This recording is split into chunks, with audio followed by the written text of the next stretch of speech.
Bonjour à tous et bienvenue dans cette nouvelle vidéo. Aujourd'hui on se retrouve pour votre guidance février 2022 mes chers Capricornes. J'espère que vous allez bien.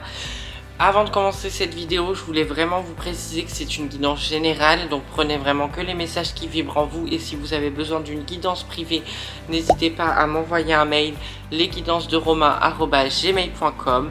Je tire les cartes et on commence sans plus tarder. A tout de suite.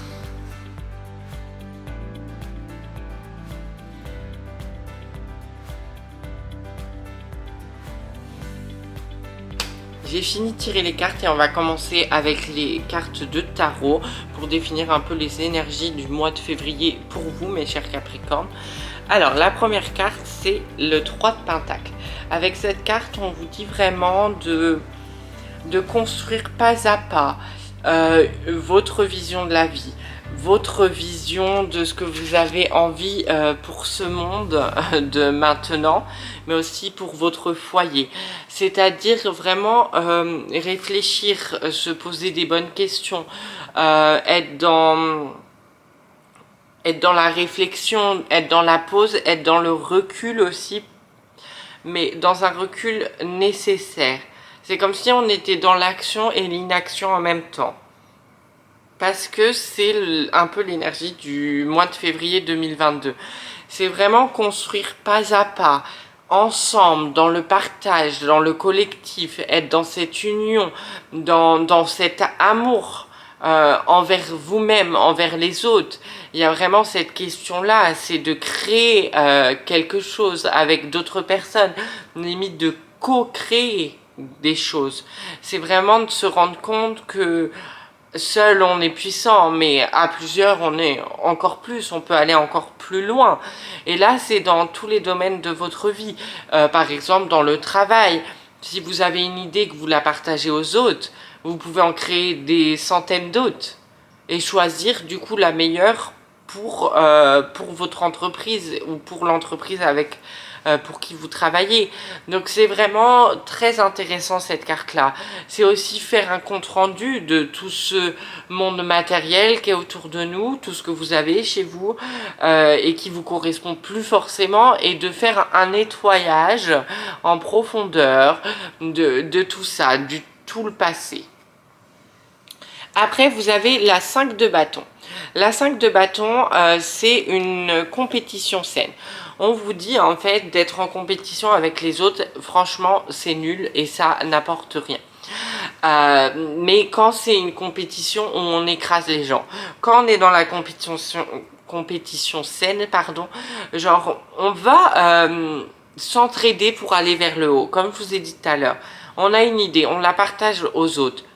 Bon, bah après on s'inspire, les gens vont nous donner des idées et voilà, et ça crée une compétition un peu saine pour aller vers le haut, s'élever tous ensemble. Il n'y a personne qui tombe, il n'y a personne qui est à la traîne en fait, parce qu'on s'entraîne tous vers le haut, on est tous dans l'amour, tous dans le partage, tous dans la bienveillance. Ça c'est plus dans le domaine professionnel. Par contre, attention, quand on commence à avoir une compétition avec quelqu'un et on sent que la personne elle n'est pas bienveillante, on se protège un petit peu. On va pas lui souhaiter du mal, on va pas loin de là, mais on se protège. Ou on communique avec cette personne-là, on lui dit tout simplement, voilà, je sens que tu as quelque chose à me reprocher, parle, nous sommes amour et bienveillance, je suis prête à t'écouter. Mais le 5 de bâton c'est très intéressant parce que c'est comme s'il y avait une élévation de plusieurs âmes en même temps. Donc sur ce mois de février, les Capricornes, peut-être que vous serez acteur vous-même de l'élévation de plusieurs âmes parce que vous travaillez pour que des âmes s'élèvent. Ou peut-être que vous allez faire des choses pour votre famille et ça va élever leur vibration. Enfin, c'est comme s'il y avait quand même une élévation en fait de tout le monde. Mais pas vous tout seul, vous avec d'autres personnes, vous avec votre entourage peut-être, vous avec vos amis, j'en sais rien. Mais vraiment, c'est ce qui me vient à l'esprit. La troisième carte, c'est la carte de la lune. On a cette carte déjà que je trouve magnifique. Je pense que c'est ma carte préférée de ce tarot-là. Je vous laisse regarder cette carte un peu plus. Alors la lune, revenons au tirage. La lune, c'est vraiment une perte, comme si vous vous noyez parce que vous vous noyez dans vos angoisses, dans vos peurs, dans vos croyances limitantes pour certaines personnes. Vous osez pas en fait aller de l'avant, vous osez pas changer, vous avez peur du changement, vous avez peur de la découverte, vous voulez rester dans votre zone de confort. Mais c'est pas ce qu'on vous demande, on vous demande d'aller vers autre chose pour aussi créer une compétition, pour aussi avoir envie d'être sur cette terre et de vivre des choses. Je vous rappelle qu'on est ici pour vivre des expériences. On n'est pas ici pour rester dans notre coin, à attendre que la vie passe et qu'on meure, parce que c'est ce qui va nous arriver. Mais on est ici pour essayer d'expérimenter le plus de choses possible, pour essayer de faire notre mission de vie et pour élever notre âme, pour qu'un jour on ait guéri ce qu'on a vécu dans d'anciennes vies. Donc la lune, c'est ça aussi, c'est ne pas se laisser submerger peut-être aussi par les émotions. Alors ça me fait beaucoup rire parce que c'est la carte de la lune, mais il y a eu une pleine lune en cancer là dernièrement qui a été je pense très forte pour beaucoup de personnes. Ça a chamboulé pas mal de monde parce que c'était une énergie aussi du passé qui revenait, qui remontait à la surface. Et mais c'est bien parce que ça purifie. Et là aujourd'hui, bah il y a quelques temps dans la semaine, il y avait la nouvelle lune aussi. Donc c'est vrai que il y a plein de choses qui se passent au niveau des planètes. Vous savez, il y a eu Mercure qui a rétrogradé, il y a eu Vénus qui a rétrogradé, il y a une planète qui est passée en taureau, donc une énergie très terre à terre. Donc vos peurs, elles sont ok, mais c'est juste que vous laissez pas submerger par ça. Pourquoi? Parce que déjà, c'est pas ce qu'on vous demande. Deux, si on est bien ancré, c'est pas ce qui arrive. Donc là, c'est comme un message d'ancrage. On vous demande de vous ancrer, de faire une pause, de retrouver un équilibre énergétique. Je vais en parler aussi plus précisément dans cette nouvelle carte qui arrive, le pendu. C'est vraiment, cette carte-là, elle vous invite vraiment au lâcher-prise, à la pause, au recul, à l'ancrage, à l'équilibre énergétique. Donc moi j'ai un exercice, vous pouvez mettre vos mains comme ça et demander à vos guides ou à l'univers ou peu importe vos croyances de rééquilibrer votre énergie. Et normalement vous sentez l'énergie passer de l'un à l'autre et de se rééquilibrer. Essayez dans les commentaires et dites-moi si ça a fonctionné. Et le pendu c'est vraiment ça, on fait confiance au cosmos, on fait confiance à l'univers, on se fait confiance aussi à nous-mêmes de prendre cette pause, de prendre du temps pour nous. Alors cette pause, je vous dis pas d'arrêter de vivre, hein, je vous dis voilà, mais de ralentir le rythme, de profiter de chaque instant de la vie, d'être dans le moment présent, de profiter du soleil. En ce moment, moi je sais pas, il fait du soleil dans le nord, donc voilà, mais s'il fait du soleil chez vous, bah de peut-être prendre le temps de faire des balades, d'aller en pleine nature, voilà, de s'offrir des moments de pause parce que c'est important, on ne peut pas toujours être à fond, ça c'est la société qui nous l'impose.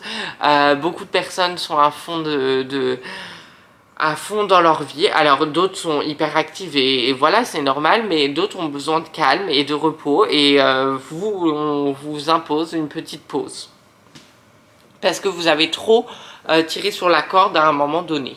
Donc prenez le temps nécessaire pour retrouver cette énergie de feu. Maintenant on va passer aux cartes de Béline. Donc la première carte c'est la stérilité. Donc c'est une carte très intéressante parce que c'est une petite montagne. Donc il y a deux messages sur cette carte là. Le premier message c'est spirituel, ça veut dire qu'il y a une élévation. Donc il y a quand même un éveil spirituel pour beaucoup de personnes. Il y a une élévation comme j'avais vu dans le sac de bâton. Donc une élévation des âmes entre elles, entre eux. En fait, vu que le collectif est en train de s'éveiller, bah, tout le monde s'élève un peu en même temps. Par contre, la stérilité, c'est aussi la carte, il y a un double message, bien évidemment, sinon c'est pas drôle. C'est la carte aussi de... si vous sortez pas de votre zone de confort, si vous prenez pas de recul, si vous osez pas faire de nouvelles choses, bah, votre situation, elle va pas évoluer. Ça veut dire qu'elle va pas aller dans le plus, elle va pas aller dans le moins. Ça va rester neutre. Or, est-ce que c'est vraiment ce qu'on veut? Je ne sais pas, à vous de décider, c'est votre vie. La deuxième carte, c'est la carte de la découverte. Donc là, on a envie, on vous pousse à aller découvrir de nouveaux domaines. Par exemple, pour les gens qui sont dans la spiritualité, peut-être de nouveaux dons, de nouvelles capacités. Pour d'autres personnes, bah, se cultiver, c'est pas méchant hein, quand je dis ça, c'est se cultiver, on peut se cultiver tout au long de sa vie. Je vous insulte pas. Apprendre de nouvelles choses, lire des livres, regarder des films, mais aussi découvrir de nouveaux paysages, voyager. Prendre le temps en fait tout simplement de peut-être parcourir la France, j'en sais rien, découvrir de nouvelles régions, de découvrir de nouveaux lieux, des forêts, des plages, enfin vraiment il y a un besoin de grand air, de prendre du temps pour soi, pour profiter et pour être pleinement bien. Maintenant, on va passer aux cartes de l'oracle médiéval et merveilleux. La première carte, c'est la carte du dragon.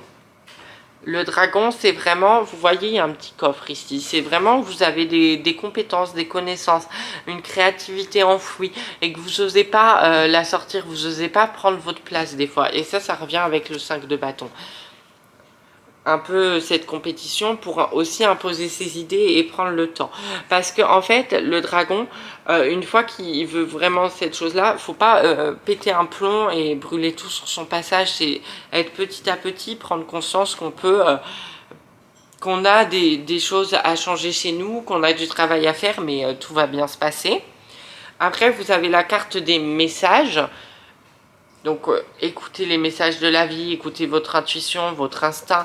Mais ça on peut lier avec les deux cartes là, hein, la lune et le pendu, c'est vraiment, on peut les lier comme ça, c'est vraiment une carte où on écoute notre instinct, notre intuition, qu'est-ce que les messages de la vie, qu'est-ce que les nouvelles opportunités qu'on nous offre, pourquoi je vis des situations comme ça, etc. etc. Vous avez également la carte de la roue de l'année, donc c'est un peu la roue tourne aussi. N'oubliez pas de fêter vos petites réussites, vos réussites, tout simplement, être fier de vous. La roue de l'année, c'est aussi on récolte ce que l'on sème selon les différentes saisons, selon ce qu'on a manifesté, ce qu'on a semé comme graines, j'ai envie de dire. Vous avez aussi la carte du repos, bon, c'est un peu redondant, hein, je suis désolée, mais c'est le même message que celle-ci. On prend une pause, on réfléchit, on est dans l'action, mais en même temps on est dans l'inaction. On se fait plaisir, on prend soin de soi. C'est vraiment ce qu'on vous demande. Vous êtes fatigué, prenez du repos, prenez des vacances, vous en avez besoin. C'est vraiment, on souffle en fait. On arrête de prendre pour tout le monde et on arrête de vouloir prouver des choses à tout le monde alors qu'on n'a rien à prouver à personne. On a le droit de prendre un moment de pause en fait dans la vie et ça fait du bien. Et après, vous avez la carte de l'abondance, donc l'abondance qui tombe souvent dans votre signe, l'abondance de l'amour, financière, amicale, voilà.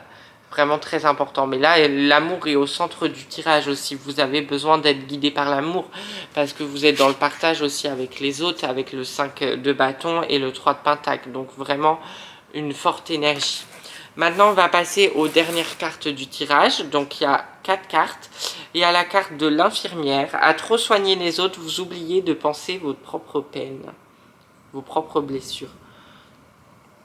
De penser, de soigner en gros, on va dire, parce que cette phrase est un peu bizarre. Mais c'est vrai que quand vous pensez trop aux autres, on s'oublie soi-même. Et c'est pas ce qu'on vous demande. On vous demande d'arrêter de donner aux autres. On vous demande de penser à vous. On vous demande de prendre un temps de repos pour vous. Et ça va vous faire le plus grand bien. Et de guérir aussi vos propres blessures. Donc c'est pour ça que vous êtes en pause. C'est pour ça que vous êtes en train de vivre des choses. Ça guérit tout seul. L'énergie de purification. La délivrance, délestez-vous des paquets trop lourds et appréciez de vous élever. Donc voilà, encore une élévation, on laisse le poids, le passé, tout ce qui est trop lourd derrière et on accepte de vivre une nouvelle aventure avec des découvertes. La purification, opérez un nettoyage en profondeur de vos pensées négatives. Donc ça c'est vraiment important parce qu'on peut l'associer à la lune où vous êtes en train de perdre prise, en train de perdre pied, où vous vous sentez suffoqué, en train de vous noyer dans vos idées négatives, dans vos peurs, c'est pas ce qu'on veut, on veut vraiment être dans une énergie de bienveillance, de prendre du temps. Donc c'est pour ça que vous avez besoin de prendre du temps pour vous. La dernière carte c'est l'amour. En ouvrant votre cœur, vous êtes en face avec ce qui est juste pour vous.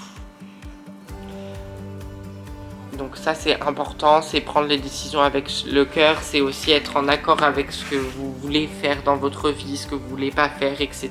etc.